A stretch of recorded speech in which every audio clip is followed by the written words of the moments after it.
This week at NASA. We had the first roving astrobiology rover on Mars. And we have truly extended our reach and touched another planet. NASA's Mars Curiosity rover has made its first footprints on Mars. Curiosity completed a short drive during which rover drivers at the Jet Propulsion Laboratory commanded Curiosity to move forward, perform a series of turns, and move in reverse. The six-wheeled one-ton rover traveled roughly 20 feet from the spot where it made its landing in early August. The key things about the drive today were that we were able to do one full revolution of the drive actuators in the forward direction. We were able to turn and see that the inertial measurement unit telling the rover how its heading is changing is working properly, and we were able to back up another full revolution of the drive actuators.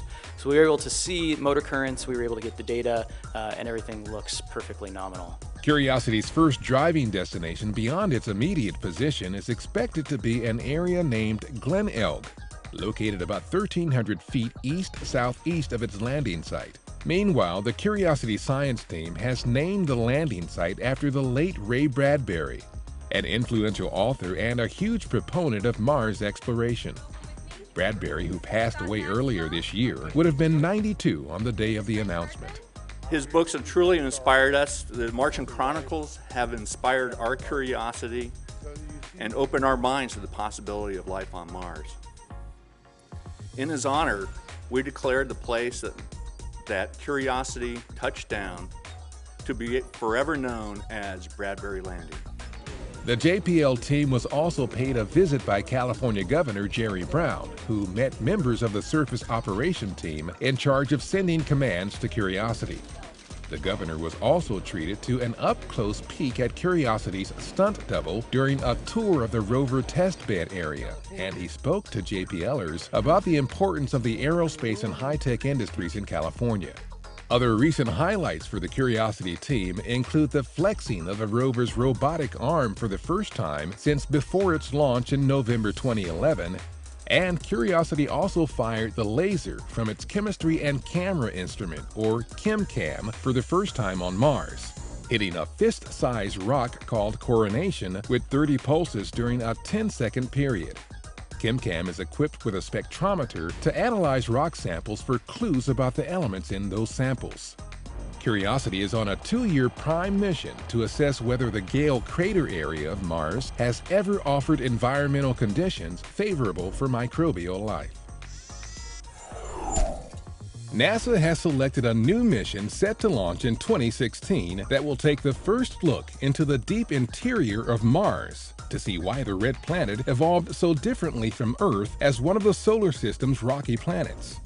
The InSight mission will place instruments on the Martian surface to investigate whether the core of Mars is solid or liquid like Earth's.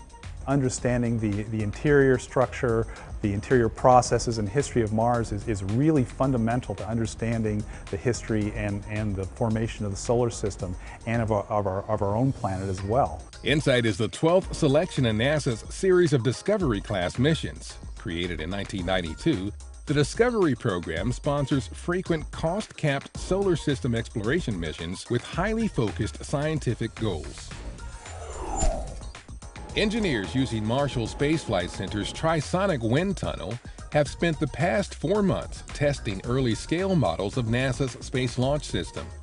More than 900 tests have been performed on various crew and cargo configurations of the SLS. At the start of every launch vehicle program, one of the most important things is aerodynamics, because you need to understand if you can control the vehicle, if it's going to do what you want it to do, and you need to know how much payload you're going to get to orbit. Data from the test at Marshall will be merged with information collected from testing at Langley's Unitary Plan Wind Tunnel. Analysis of this data will help determine the best configuration and help refine the design of the vehicle that will take humans farther into space than ever before.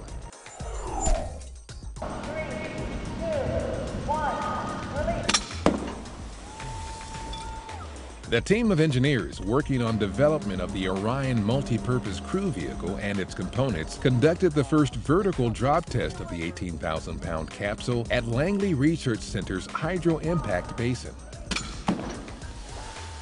swing drop testing, during which Orion entered the water at an angle, was conducted last summer to certify it for water landings. Changing the angle of the drop test to vertical will help NASA more accurately predict Orion's landing loads. In 2014, Orion will launch on Exploration Flight Test 1, traveling 15 times farther from the Earth than the International Space Station, before making a high-energy re-entry into the atmosphere followed by a water landing. The discovery of a dinosaur track on the campus of Goddard Space Flight Center has scientists abuzz about the area's ancient past. Noted dinosaur hunter Ray Stanford spotted the unusual rock formation, jutting up ever so slightly from the earth around it. He's found prehistoric tracks and fossils before, but says he is especially thrilled about this one. And I love the paradox. Here, space scientists may walk along here, and they're walking exactly where this big, bungling, heavy, armored dinosaur walked maybe 110, 112 million years ago. Though it will require further study, it appears the track was made by a nodosaur, a large plant-eating dinosaur that roamed the area during the Cretaceous period. With a footprint that's 12 inches across, it's estimated this creature was between 15 and 20 feet long and weighed more than a ton. Stanford says he hopes this discovery will encourage people to be more observant. And if you find something, Stanford stressed the importance of notifying the appropriate authorities so it can be properly protected. A recent science showcase event in Boulder, Colorado, provided an opportunity for NASA and Ball Aerospace Corporation to celebrate, among other things, the completion by Ball of the lightweight mirror system to be used in the James Webb Space Telescope. NASA Chief Scientist Waleed Abdullahi says it's an extremely exciting milestone, one that, like the recent landing of the Mars Curiosity rover, touchdown confirmed, we're safe on Mars, gives us another unprecedented opportunity to explore. This is about our identity as human beings, understanding the universe and understanding our place in it. And that quest for knowledge continues. 3, 2, 1, should be flying. The Mighty Eagle, a NASA robotic prototype lander, is soaring high again for another series of tests at Marshall Space Flight Center. Since the last round of tests in 2011, the Mighty Eagle team has made significant updates to the guidance control on the lander's camera, furthering its autonomous capabilities. NASA will use the Mighty Eagle to mature the technology needed to develop a new generation of small, smart, versatile robotic landers capable of achieving scientific and exploration goals throughout the solar system. Should be landed. Nearly 300 of the world's top chemistry students visited NASA's Goddard Space Flight Center recently as part of the 44th International Chemistry Olympiad. The competition provides an opportunity for the young scientists to demonstrate their ability to solve chemistry problems independently and creatively. While at Goddard, they heard from Nobel Prize-winning NASA scientist John Mather about the role of chemistry in scientific discovery. They were also regaled with stories from the stars, courtesy of spaceflight veteran Piers Sellers, currently serving as Goddard's Deputy Director of Science and Exploration Directorate. Ames Research Center recently hosted several special events for the center's annual Diversity Day celebration. There was a panel discussion during which past and present Ames interns stressed the importance of the student internship experience. Information booths were available for those interested in learning more about various cultures, regions, and countries, and employees were treated to a center-wide picnic.